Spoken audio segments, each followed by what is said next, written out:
हर हर महादेव। কাঁদতে কাঁদতে এসছে, হাসতে হাসতে গেছে। দেখি বাবা যদি আবার ডাকে আমি আবার আসবো।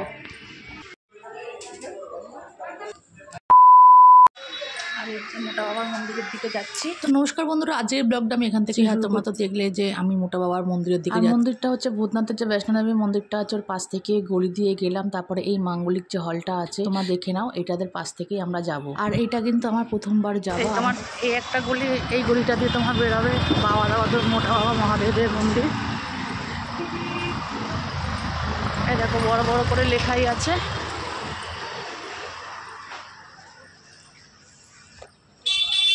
বাবা যাচ্ছে, আমরাও যাচ্ছি।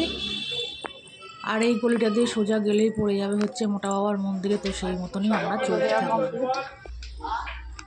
কারণ এখন তো পুজোটা নয়, দিয়ে চলে আসবে। 8:30টায় পুজো।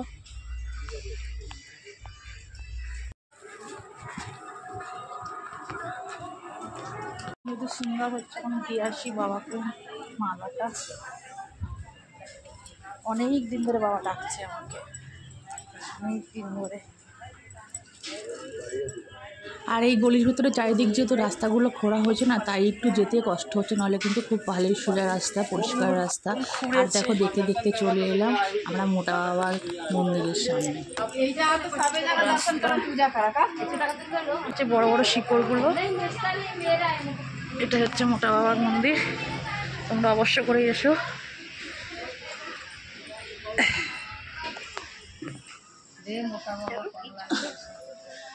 এই দেখো অনেক দিন ধরে আসার ইচ্ছা ছিল।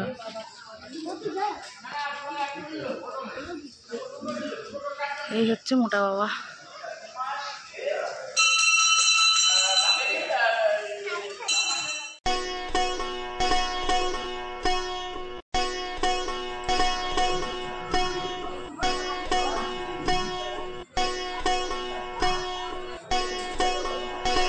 আসো এদিক দাও। সব মানসিক করেছে।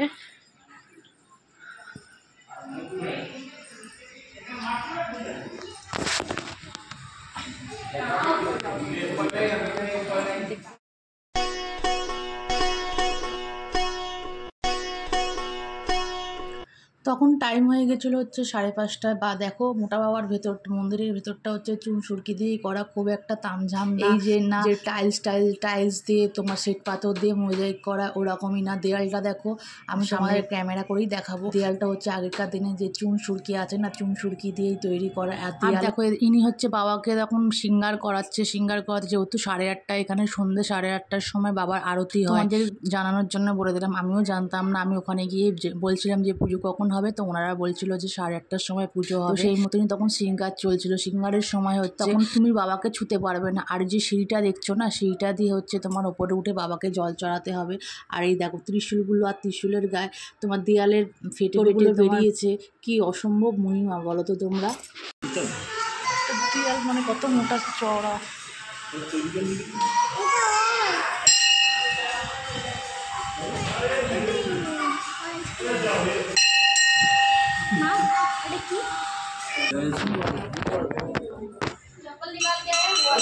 তারপরে দেখো বাবাকে প্রণাম করে আমরা মন্দির দিয়ে বেরিয়ে গেলাম। আর দেখো মন্দিরের কিন্তু চারিপাশটা তুমি চুন সুরকি দিয়ে তৈরি করা, কোনো পাথর বা মার্বেল বসানো না, যেটা তোমাকে আগেও বললাম। তোমাদের একবার বলবো যে তোমরা একবার মোটা বাবার কাছে এসে দর্শন করে যাবে। আর যেহেতু এই ঠাকুরের কোনো মুখে কোনো প্রচলন হয়নি, তাই ওই জন্য এই মন্দির ভিড় নেই, এই জন্য শান্তি করে আমরা পুজোও দিতে পারলাম। পুজো তো হবে 8:30টায়, তাহলে বাবার কাছে এসে তো মাথা ঠেকিয়ে যেতে পারে। দেখো চারিদিকে গাছ বট গাছগুলো, আর চারদিকে মানুষ মানসিক করে গেছে। আর এতে বড় শিবলিঙ্গ। এখান থেকেই আমি বেরানোর পর তো আমরা এখান থেকেই বেরিয়ে গেলাম।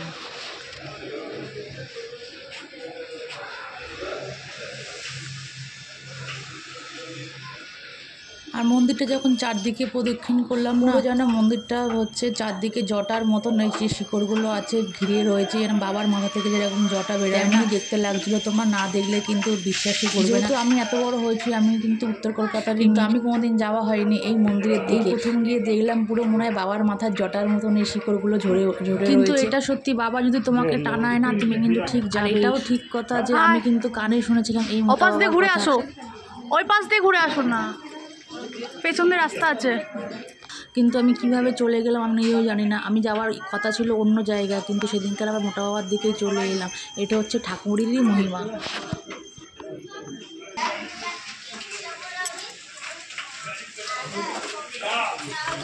চ শেকড়গুলো দেখেছো? জটা দেখেছিস শেকড়গুলো? তোমার মন্দিরের শেকড়গুলো দেখেছো কত মোটা বাবা। খোয়াগুলো ঘুরেছে না, আর যে শিকড়গুলো রয়েছে পুরো মনে হচ্ছে বাবার মাথার জট। আর তোমাদের দেখলে ডিটেলিংগুলো কত সামনে দিয়ে।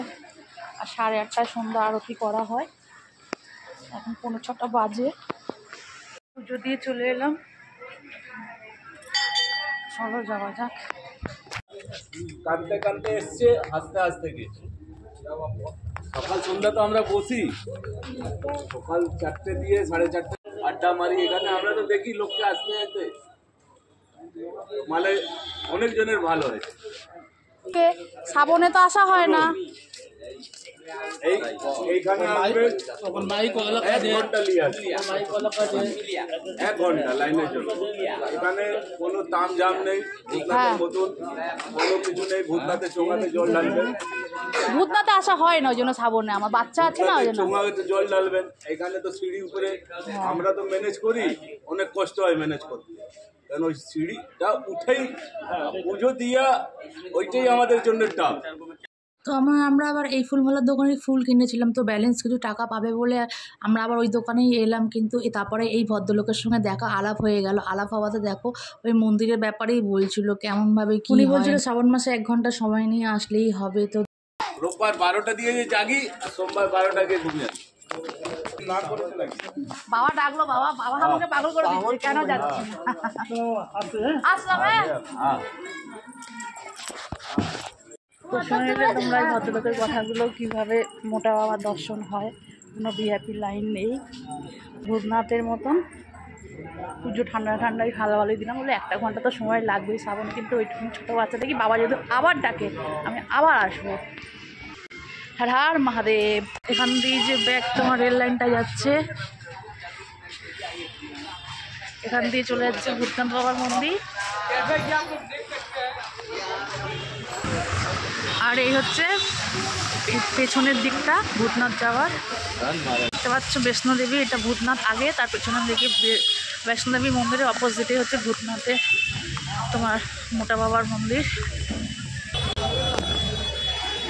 এই যে রেল লাইনটা ক্রস করে এই যে বৈষ্ণোদেবী মন্দিরটা আছে, এটার গা দিয়েই এই রাস্তাটার গা দিয়ে তোমার পড়ে যাচ্ছে হচ্ছে মোটা বাবার মন্দিরটা।